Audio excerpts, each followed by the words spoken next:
all have trauma. Yeah, definitely. We all do. We all do.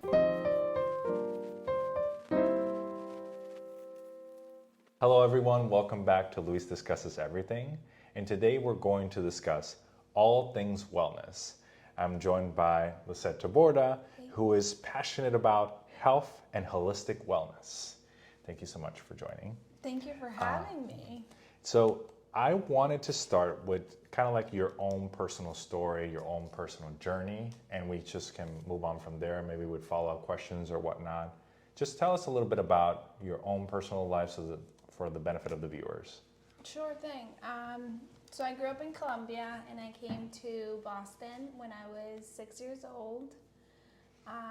It was my mom, myself, and my sister. We immigrated here. I love Boston. It's a great place. But what kind of kicked my wellness journey was a couple of really bad relationships. Oh, wow. Romantic relationships. Do you mind telling us a little bit about that? Yeah, I was in this pattern of dating men that were emotionally unavailable. And it was when I was 24, the guy that I was dating joined the Navy and we broke up, and that was really kind of what kicked things off because I got to a point in my life where things weren't working out, right? I was going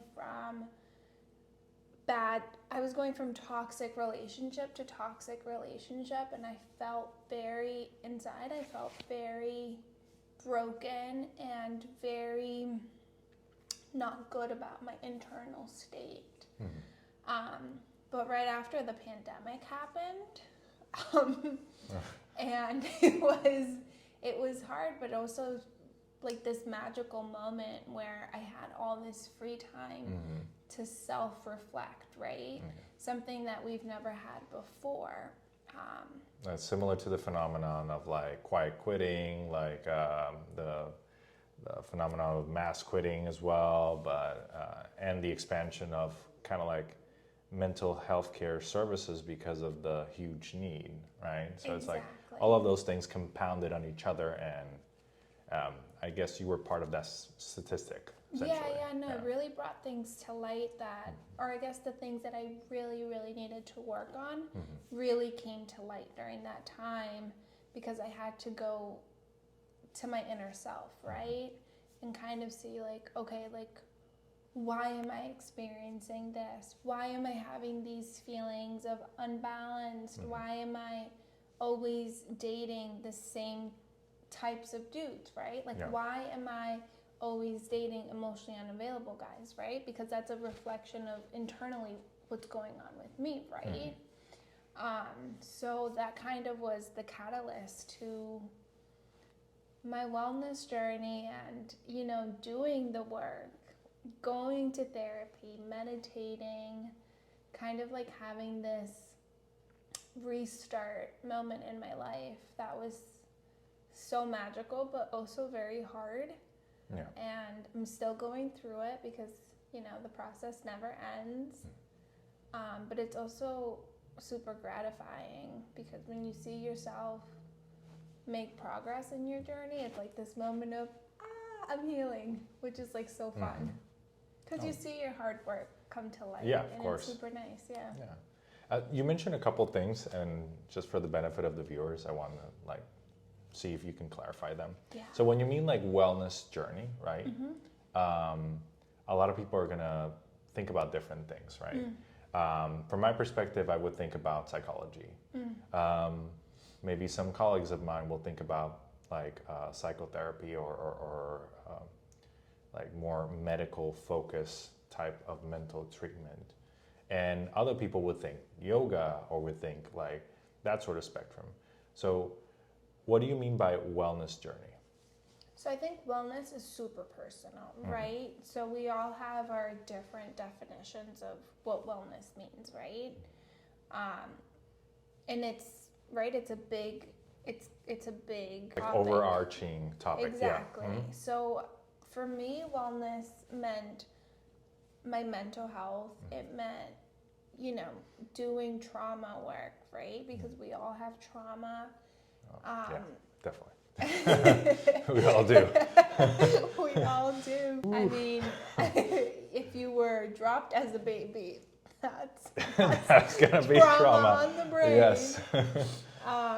So to me, wellness is it's a holistic way of really looking at, okay, am I healthy, right? So is my mind healthy? Is my soul healthy? Is my spirit healthy, right? Because spirituality is really important to me, and that goes hand in hand. How is my body feeling too? Because everything comes from within and it comes out, and that's through your physical body. So for me, when I think of wellness, I think of it as more of a holistic, through a holistic lens, right? It's physical, it's mind, it's body, and it's inside. It's your spirit, your soul. So you take it to like a whole other level, I guess you could say. Like it's you take the perspective of spirituality. So it's more heavily grounded on spirituality, right? But you also look at I guess you could say, the more physical aspect of it. Like, am I eating well? Am I actually being healthy enough where I can be then mentally healthy? Does that make sense? Yeah, I look at it as a whole. I don't say, oh, this part's more important or this part's more important. I look at it as a collective to really look at my health. But so then that was like the defining moment. It was like the domino effect. It was like boom, boom, boom, and then it just kicked everything off. But it's good. I mean, we all start from somewhere, so exactly. And from that moment, I started reading great books, and I started listening to great teachers, like Gabby Bernstein. I started listening to Oprah's podcast. I mean, it goes on and on. But I just fully was immersed in what it means to be well. And I became really passionate about it so the reason why I'm so passionate about this is because it works. When you do the work, you go in and you see that it works. It's like this moment of, why are we not all doing the work? Because it works. It works. So it was just super gratifying. Okay. So what are, like, going into specifics, what are some of the things that have worked for you, like in terms of like maybe what type of meditation that you've done? Like you mentioned one of the authors that you have read. Like what did she teach you, or he taught you? Yeah, so I love Gabby Bernstein. I think she's phenomenal. She's such a rock star. But they have different challenges. So like, I'll give you an example. Before the new year, there's a manifestation challenge that kind of gets you aligned with the year that's ahead. And what are my goals for this year? What are my intentions, right? Not goals, intentions, because goals is a very capitalist way of like thinking of doing things. I agree. So you set intentions and you envision yourself, right?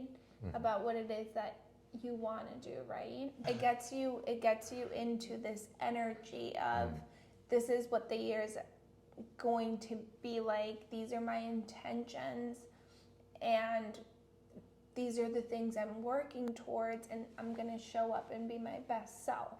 So it gets you aligned with the energy that you're trying to cultivate and bring into your life. So kind of like a New Year's resolution? Exactly, but from an energy perspective. So meditations are like my number one tool that gets your mind, body, and soul aligned. Because I have a lot of chatter in my mind, and meditation has just been, it honestly has been like a saving tool for me, because it's the one thing I do constantly, and I see the benefits right after. It's like I can be having a super stressful day, And I go home and I sit on my mat and I meditate, and it's like nothing ever happened. That's beautiful. That's just like, it's amazing, yeah. Yeah. And if you have those types of results, of course, you want to spread it around, definitely. Yeah. And so it looks like, obviously, you've done your own research, you've done your own meditations and practices around mindfulness. Are you turning that into maybe I know you don't want to use capitalist language, but maybe a profession? Yeah, I think I'm so into wellness, and I'm so passionate about it because I've seen the result in my life, that I want everybody to experience it, or I just want everybody to have the same resource or the same accessibility to mindfulness and mindfulness practices, because it is a very expensive kind of niche in the wellness community, and I wish it wasn't, right? How so? I mean, even like yoga classes, right? They're expensive. Or, if you go get Reiki done, which is, it's when a Reiki practitioner balances your energies. Okay.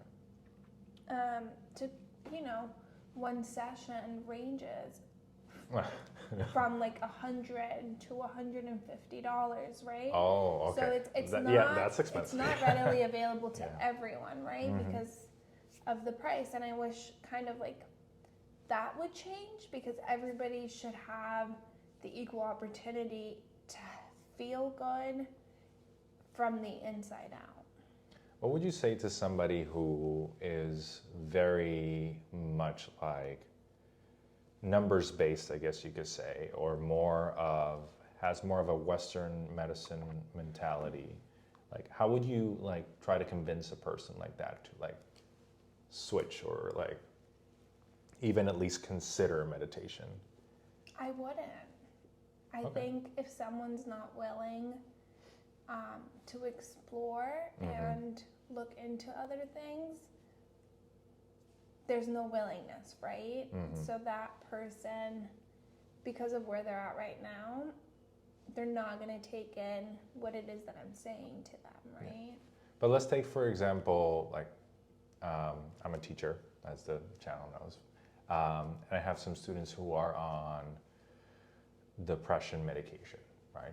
Western medicine to treat their severe anxiety, right? And that expands into depression. That's when you have severe anxiety, usually you have depression, who are looking for a different way of handling their, their condition, right?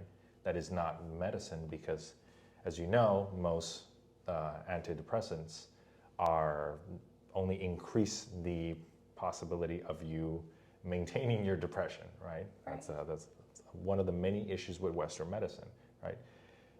A person like that, how would you, if you're not trying to convince, how would you then at least entice them to consider different options? I think having the options to take pills, I think it's a great resource, right? Because sometimes that is your only saving grace. So you wouldn't reject flat out Western medicine, right? No, absolutely not. I think some people really need it because of where they're at, right? Yeah. Some people really, really need it, and I think it's great that we have that option. But I think it's also great that we have all of these other options, right? So maybe if a student is having and experiencing severe depression and severe anxiety, and they're on meds, right? For the time being, I think if it's working, right? But it's kind of like a Band-Aid, right? It's not getting to the root of it, right? Yeah. So in the long term, it's not going to work, right? And that's when you turn to holistic practices, holistic medicine, to find something that works, right? If it means doing EFT tapping because you have anxiety and What is that for the viewers? So EFT tapping is you have different energy centers in your body, and by tapping and saying affirmations out loud, you are calming your nervous system, right? Interesting. Yeah. Because so much of our lives we're on survival mode, right? Because of trauma. Yeah. It comes back full circle to that. And we're not meant to live that way. So by calming your nervous system, you're able to kind of reduce that anxiety, right? Yeah. And not only that, but like you're parenting yourself, right? Yeah. You are acknowledging that you're having these feelings, but they're temporary. They're not permanent feelings. So even just by saying that out loud and, reclaiming your safety, your sense of goodness, it really, really is. It's like a miracle. Yeah. So it's like I'm glad that those alternatives exist, because I can't tell you about how many students are like, okay, I need an escape from these like alternatives that I have in front of me, and I want other options, right? And I think when people are willing, right, just by being willing, teachers show up, right? Yeah. Resources show up. Also, we live in a world where everything is readily available in our fingertips, right?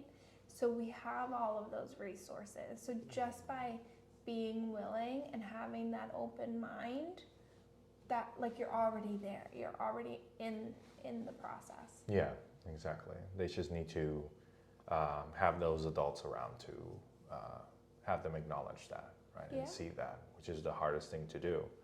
I want to go full circle as we did, and touch on a couple things that you mentioned about your background. You mentioned that you immigrated from Colombia to the United States when you were just 6 years old. To me, that's like, whoa. Pretty young. Like, how much do you remember of your time over there? Like, what do you want to share about that experience? Yeah, I think I definitely, so I had a very traumatic childhood. Definitely. I think the way I processed what was going on in my life at the time was by not processing. So I actually don't really have a lot of recollection of, the things that I was going through, because I checked out. My father passed away before we moved here. So my childhood in a lot of ways is very blurry. I don't have a lot of memories. Yeah. But I think acknowledging that and being like open to remembering has also kind of helped, because sometimes I do, I'll get like little flashbacks of, like my sister and my mom and I would do this, or, like fun memories, right? Yeah. That just don't, fun memories that, so that things aren't so negative. So it's like that's, sorry. Sorry, I think by sometimes doing the work, I think you focus on the challenging stuff, but then memories come back, and from those memories, you're able to do even more work. That also helps with, clearing that past trauma and clearing that energy from your field. And I think that's really important. I think also like a big, I had a big, like, I don't want to say red flag because I don't like that term, but I think a big signal for me in acknowledging the trauma that I experienced was the fact that I don't remember anything from my childhood, because trauma plays out in certain ways, and that's one of the ways that that you've experienced trauma, is if you don't have past memories, because it means that you checked out, you disassociated from the present moment. Oh yeah, I can tell you that when I went through a lot of trauma as well when I was a child. Like my mom had us when we were very young. Like she had me when she was 17, and then had my sister when she was 15. So she was a very young, inexperienced mom, understandably so. My dad was also. They divorced very, very early on. And she basically had us by herself for a considerable amount of time. It's all good. A considerable amount of time. And she would, like, the way she was very frustrated by that fact because she had a lot of plans with her life about what she would do in the future and whatnot. And she felt like we were kind of like the ones who ruined that plan, right? And this is me like processing that as an adult, as a 31-year-old adult. By no means did I process this when I was around that age. Even when I was in high school, I did not process this. It was only in adulthood that I started processing this. And my mom would take out her frustration on us, like by hitting us with all sorts of like different devices that you can think of, like name something, she probably hit us with that. And that, like, unfortunately, made us move out of our house. Like, I moved when I was 16 out of her house and went to live with my dad. My sister was even earlier, at 15. My younger brother at 18. So we all left the house, escaping that, like, trauma and abuse. And so it took me, like probably almost 10 years to even have like a relationship again with my mom, because I would always associate her not with like loving nature, right? Yeah. But with, oh, that person who would hit me with these things, you know? And sorry you went through that. That's really hard. no, I mean, at this point, I processed that and I made peace with that. And now I understand fully why she was going through that. By no means I'm saying that that was good, what she did, but you see her from an adult perspective. Exactly. So you have a different perception. yes. And so, reason I tell this sad story to the viewers is because I want everybody to acknowledge that yes, everybody has their own trauma and their own journey and different ways of coping with that, right? Yeah, absolutely.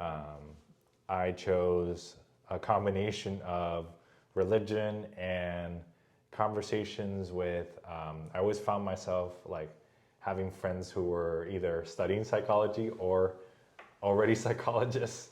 And so apparently that indirectly helped me like deal with that.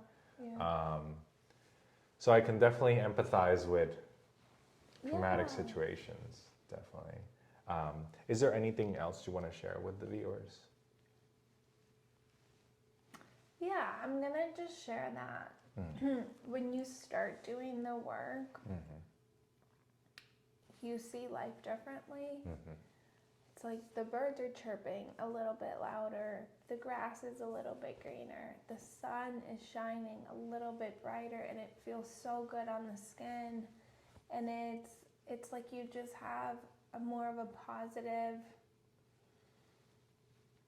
reality, and it's so beautiful and it's so magical. And it's not always like this, right? Yeah. You have your moments of hard times, right? Because that is the human experience, right? You have your sets of challenges, but knowing that you're connected to something that is more powerful is so relieving, right? Yeah. And I don't know, I love spirituality. I love holistic medicine.